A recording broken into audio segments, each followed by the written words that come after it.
Good to go. In 5, 4, 3, 2.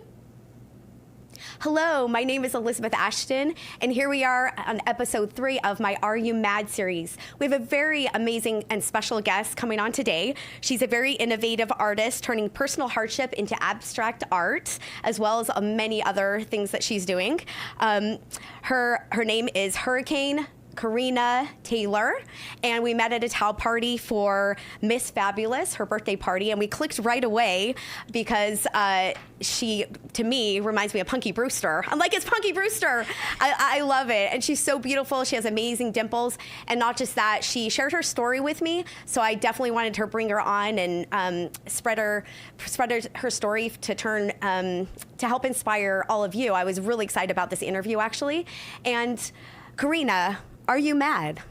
Well, I used to be, but not so much anymore. So tell us a little bit about, if you feel comfortable opening up about some of the hardships you've gone through and then how you're turning it into triumphs now. Well, myself personally, I used to be an Army military police officer.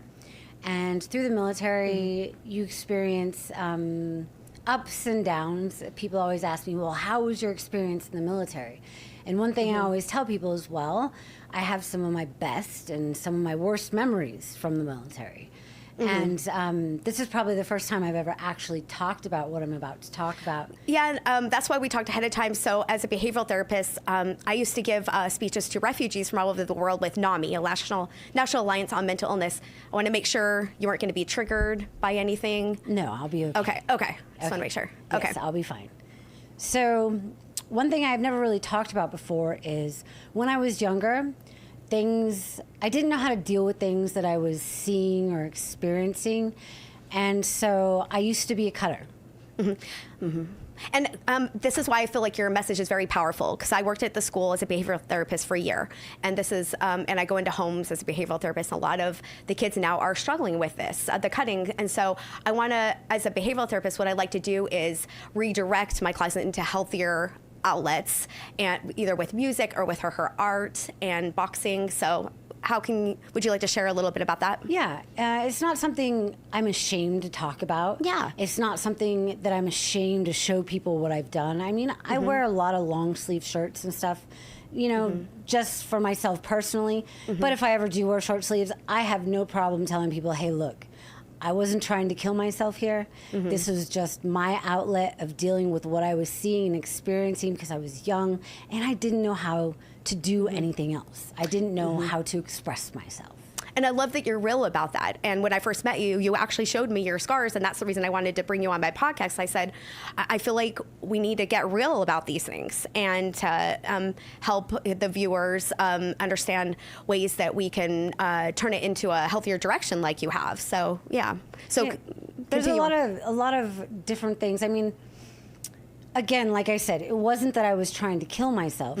It was just a deflection so that I would stop thinking about the things that I've seen or the things that I had experienced. It was a way to get my mindset changed and to experience something, even though it was painful, different than the other painful things that I was thinking about or that I was remembering. I'm a recovered bulimic, and with the bulimia, I did the same thing. It was a way of numbing the emotions so I didn't have to feel them, because I feel things very intensely. And so, yeah, so maybe it's the same thing with the cutting. It's a way to actually, because I think it's important for people to understand the psychology behind it, because I feel like a lot of people are don't really understand what exactly cutting is and the psychology behind it. I believe that. I believe that as well. I believe that as well. But I was able to, through therapy as well, from the military, able to redirect myself and find other outlets that helped me deal with things. One of the outlets that has always helped me was going to the gym and working out. I noticed right away. I know. We went to a party the other day. I'm like, you have a rocking body. Remember? I'm like, she looks amazing. And my daughter's like, are you saying that we don't look good? I said, no, I mean, but I tell people when I feel someone, I'm going to tell them, you know, you look amazing. It. Thank you. But that was one thing that also helps. It releases happy endorphins.